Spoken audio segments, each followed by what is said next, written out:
사랑하는 부성부 가족 여러분 안녕하십니까? 박오일 목사입니다. 오늘은 7월 둘째 주 7월 11일 주일입니다. 주일 예배를 잘 드리시고 식사는 맛있게 하셨나요? 우리가 이번 주 지난주였죠? 코로나19가 많이 확산되어서 1000명이 넘는 확진자들이 나오게 되었습니다. 그래서 내일부터 2주 동안 거리두기 4단계에 도입하게 됩니다. 그래서 오늘까지는 대면으로 예배드릴 수 있고 내일 새벽부터는 2주 동안 25일까지 비대면으로 예배를 드리게 됩니다. 그와 맞춰서 저희 교육도 부성부 모임, 부부 성장 일부 모임도 예전과 같이 비대면으로 온라인으로 하게 될 텐데요. 참 많이나 그립습니다. 언제쯤 이 코로나19가 사라질까요? 그래서 예전에 함께하였던 모임을 할 수 있을지 참 그립습니다. 하지만 오늘 이렇게라도 모여서 함께 예배드리고 또 함께 모여서 교제를 나눌 수 있게 해주신 하나님께 감사를 드립니다. 얼굴로 직접 대면을 하지 못하지만 비대면이라도 함께 해주셔서 감사하고요. 오늘 이 나눔을 통하여서 우리가 좀 더 가까워지고 부성 일부가 더 가까워지는 것도 중요하지만 사랑하는 부부가 남편과 아내가 또 아이들이 더욱더 친밀해지고 또한 믿음의 가정을 세우는 은혜가 되기를 간절히 소망합니다. 지난주 한 주간 어떻게 보내셨어요? 저는 지난 한 주간 월요일부터 화요일까지 목회자 수련회를 다녀왔습니다. 그래서 1박 2일 동안 다녀왔는데 특별히 하루를 1박 하진 않고 무박으로 아침부터 저녁 또 아침부터 오후까지 보냈습니다. 그래서 첫날 월요일 날은 우리 모든 목회자들이 다 모여서 규례 동산을 갔다 왔습니다. 그래서 아침부터 오전 12시까지 일을 한 후에 그곳에서 또 목사님께서 준비하신 선물을 받으며 또한 교제를 나누게 되었고요. 그 후에 또 올라오면서 또한 식사를 하고 그리고 또 교회 와서 나머지 또한 세미나를 진행했었습니다. 둘째 날에도 또 우리가 있었던 저 홍천동산에 가서 저희가 함께하였고 또한 시간을 세미나를 했는데요. 그 시간들이 참 재밌고 또한 의미가 되었던 시간입니다. 목회자들이 다 모여서 그동안 우리가 하나님께서 계획하시고 준비하시고 하시는 그 동산에 가서 시간을 보내고 돌아오는 시간이었고 또한 많은 목회자들이 함께 할 수 있는 시간이라 참 좋았던 시간이었습니다. 그럼 우리 부성부 가족 여러분들은 이번 주 한 주 어떻게 보내셨나요? 궁금합니다. 어떻게 보내셨어요? 아이들과 함께 보내시고 또한 직장에서 또한 삶의 터전에서 열심히 사신 우리 또한 집사님들도 계실 텐데요. 하지만 우리가 알고 있는 대로 하나님은 우리와 함께 하시고 우리를 선하게 인도하시고 역사하시는 분이십니다. 우리가 가질 것은 끝까지 믿음 잃지 않고 함께하는 모습, 믿음 잃지 않고 주님을 바라보고 의지하는 모습인데요. 오늘도 이 부성부 모임을 통하여서 오늘도 하나님께 기쁨이 되고 또한 부성부가 또 하나님 앞에서 하나 되는 시간 되기를 바랍니다. 오늘 365 암송은 마태복음 10장 1절 말씀인데요. 더러운 귀신을 쫓아내며 모든 병과 모든 악한 것을 고치는 권능을 주셨느니라 라는 말씀입니다. 예수님께서 12명의 제자를 부르시고 2명씩 짝을 지어서 각 유대 이스라엘에 있는 예를 들어서 갈릴리에 가서 복음을 전하라 말씀하셨죠. 그곳에서 하나님께서 보내실 때 귀신을 제어할 수 있고 귀신을 쫓아낼 수 있는 능력을 주셨습니다. 그를 통하여서 그곳에 복음 전하는 그곳에 하나님의 나라가 임하였음을 보여주었다는 거죠. 그를 통하여서 하나님 나라는 이 땅 가운데 임하였고 예수를 통하여서 이루어지고 있다는 것을 제자를 통하여서 보여주셨습니다. 그 모습은 지금도 2000년 뿐만 아니라 지금도 하나님께서 우리에게 보여주시는 모습입니다. 하나님께서는 많은 사람들을 통하여서 여전히 기적을 베풀어 주시고 그 기적을 통하여서 우리의 삶 가운데 하나님의 나라가 임하였다는 것을 보여주죠. 하지만 그 하나님의 나라는 언제 다 이루어지냐면 마지막 날 예수 그리스도께서 오시는 그날 이루어집니다. 우리는 여전히 또한 이 하나님께서 세우시고 있는 이 나라 가운데서, 이 땅 가운데서 하나님 나라를 세워 나가며 살아갑니다. 이것이 우리 그리스도인인데요. 정말로 우리가 하나님의 뜻에 합당한 삶을 살아가는 우리 부성부 되기를 바라요. 그러면 오늘은 우리가 함께 나눌 말씀은 부부가 꼭 함께 나눠야 할 이야기 중 특별한 존재라는 주제예요. 특별한 존재. 어떠세요? 이 제목만, 주제만 들어도 어떤 생각이 드시나요? 특별한 존재. 그러면 특별한 존재, 특별하게 생각하는 것이 있으신가요? 우리 부성부 여러분 중에서는 정말 내가 아주 귀하게 특별하게 생각하는 것이 있나요? 무엇이 있나요? 가장 중요한 것은 가족이겠죠. 사랑하는 남편과 아내가 또한 사랑하는 자녀, 하나님께서 우리에게 주신 선물인 자녀가 가장 특별한 것이죠. 그 누구와도 바꿀 수 없는 특별한 것이죠. 또한 그러면 그 특별한 그 존재라는 것을 우리 부성부 가족, 우리는 믿음의 가정에 대해서 한번 적용을 하며 말을 해볼 텐데요. 그러면 우리 부성부 여러분들의 그 배우자는 어떻게 당신을 독특하고 특별한 존재로 느끼게 하나요? 이거죠. 옆에 있는 아내가 진정으로 특별한 존재로 생각하며 여기며 살아가십니까? 어떠세요? 특별하다라는 단어에 한번 주목해 볼게요. 항상 일상적인 우리에게 삶이 주어지고 우리에게는 평범한 삶이 있고 또한 그 안에 평범한 사람들이 있을 텐데요. 그 수많은 사람들 중에서 그 일상이 아주 특별해질 뿐만 아니라 또한 그 많은 평범한 사람 중에서 특별한 사람이 있어야 된다는 거죠. 왜냐하면 특별하다는 것은 아주 중요하다는 것이거든요.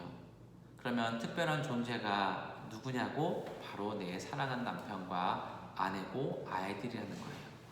그러면 내가 진정으로 옆에 있는 남편과 아내를 또한 아이들을 특별한 존재로 여기며 살아가십니까? 어떠세요? 우리는 옆에 있는 항상 눈만 뜨고 항상 함께 살을 맞대며 살아가는 가족을 어떻게 보면 평범하게 생각하고 일상으로 생각할 수가 있어요. 그것도 좋은 모습인데 한편으로 우리가 얼마나 옆에 있는 남편과 아내와 아이들을 특별하게 생각하며 여기는지를 또한 우리는 살펴보아야 합니다. 얼마나 특별하게 생각하시나요? 왜냐하면 특별해야지, 예를 들어서 내 아내를 특별하게 생각해야지 더 사랑하고 더 애지중지해야 된다나요? 더 관심을 보일 수 있다는 거죠. 어떠세요? 얼마나 특별하게 생각하며 살아가십니까? 내 모든 것을 다 주고서라도 지키고 싶으십니까? 어떠세요? 지켜야죠. 내가 진정으로 사랑한다면 그 사랑하는 남편과 아내를 진정으로 지키며 살아가야죠. 왜냐하면 특별하기 때문에. 내 목숨보다 더 귀하게 사랑해야 된다는 거죠. 예수님께서 교회를 사랑하셨듯이 십자가에서 피를 흘리시면서까지 사랑했듯이 우리는 옆에 있는 남편과 아내를 사랑해야 합니다. 자녀도 사랑해야 되는 거죠. 특별한 존재로 여기며 살아야 된다는 거죠. 그러면 어떻게 하면 특별한 존재로 생각하며 살아갈 수 있을까요? 아내는 남편의 입장에서 본다면 특별하게 되는 것을 말투에서부터 할 수 있겠죠. 어떻게 보면 말투에서 딱딱하게 말하고 상투적으로 말할 수 있지만 조금 더 부드럽게, 오늘 하루 남편이 내 아내가 어떤 하루를 보내는지 물어봄으로써, 또한 내 아내가 혹시 어려움이 없는지 살펴봄으로써 우리는 옆에 있는 남편과 아내를 특별하게 생각할 수 있어요.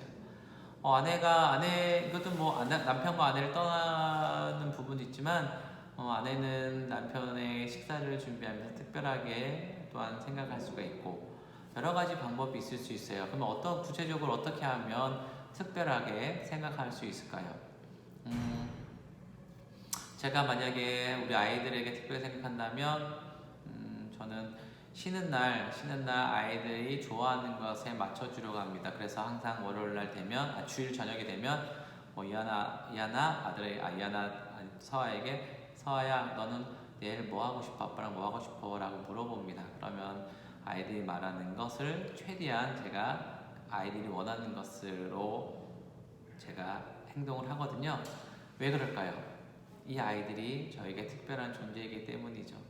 아이들이 기뻐하고 아이들이 웃으면 그것만으로 기뻐하는 것이 또한 부모의 입장이니 그렇게 따라가는 거죠. 그러면 이 모습은 또한 사랑하는 아내와 남편에게도 있어야 된다는 거죠.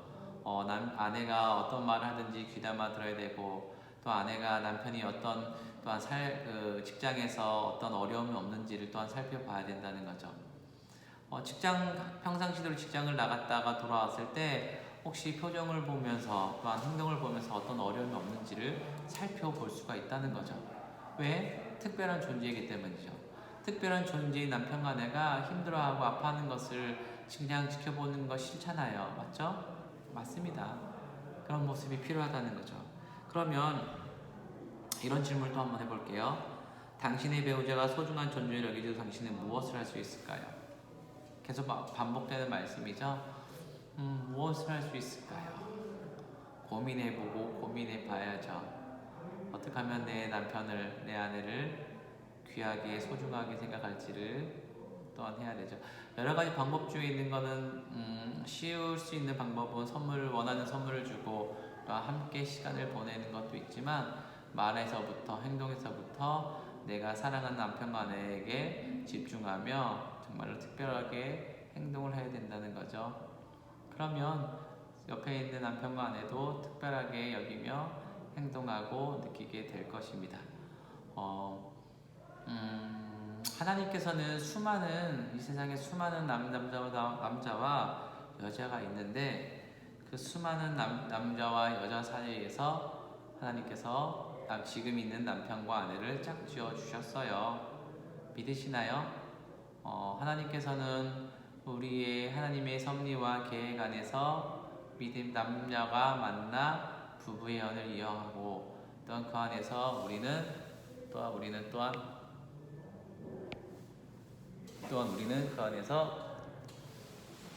안에서 부부의 연을 이어서 사랑하고 만남을 갖고 있다는 거죠. 그러면 우리가 이 부부의 연을 이어가기 위해서 가정을 이루기 위해서는 끊임없이 노력이 필요하다는 거죠. 이런 말씀이 있어요. 서로 친절하게 하며 불쌍히 여기며 서로 용납하기를 하나님이 그리스도 안에서 너희를 용서하신 같이 하라 라는 말씀이 있는데 즉 너그러움이 있어야 되고요, 관용이 있어야 되고요, 용서가 있어야 되고 가장 중요한 사랑이 있어야 합니다. 사랑이 없으면 가정은 이루어질 수가 없고요. 사랑이 없으면 가정은 깨어질 수밖에 없고 사랑이 없으면 자녀들은 아파할 수밖에 없고 사랑이 없으면 믿음의 가정은 이룰 수 없습니다. 사랑이 전제가 되어야 합니다. 먼저 하나님의 사랑이 있어야 되고 그 하나님 사랑 안에서 부부의 사랑이 있어야 되고 또한 부모가 자녀를 사랑하는 사랑이 있어야 되고 자녀는 또한 부모를 존경하는 사랑이 있어야 돼요. 이 사랑이 계속해서 그 가정에서 흘러넘쳐야 돼요. 보세요. 그 가정이 행복한 가정에는 웃음이 떠나지 않고요. 또한 그 어려움이 있더라도 그 어려움을 잘 극복할 수가 있습니다. 얼마나 그 어려움을 극복할 수 있는지는 내가 얼마나 내 가정을 사랑하는지를 통해서 알 수가 있거든요. 그러니 우리 부성부 가정 여러분 진정으로 남편을 아내를 사랑해 주시고 하나님께 주신 그 자녀를 진정으로 사랑해 주세요. 그리고 진정으로 특별한 존재로 여겨주세요. VIP라는 단어 알고 있죠? Very important person이라는 것, 가장 중요한 사람이라고 생각하시며 진정으로 귀하게 여기며 사랑하며 그래서 진정히 그 가정 안에서 사랑이 넘치는 가정이 되기를 간절히 소망합니다. 살아계신 하나님, 오늘도 함께 모여 나누고 또한 우리가 이 주제를 가지고 또한 부부들이 서로 귀한 시간을 가지랍니다. 오늘 말씀처럼 주제처럼 서로를 귀하게 여기며 소중한 존재를 생각해 주시고 또한 그런 모습 속에서 사랑이 넘치는 믿음의 가정들이 되게 해 주옵소서. 예수 그리스도 이름 기도드립니다. 아멘. 그러면 다음 주에 만나 뵙도록 하겠습니다.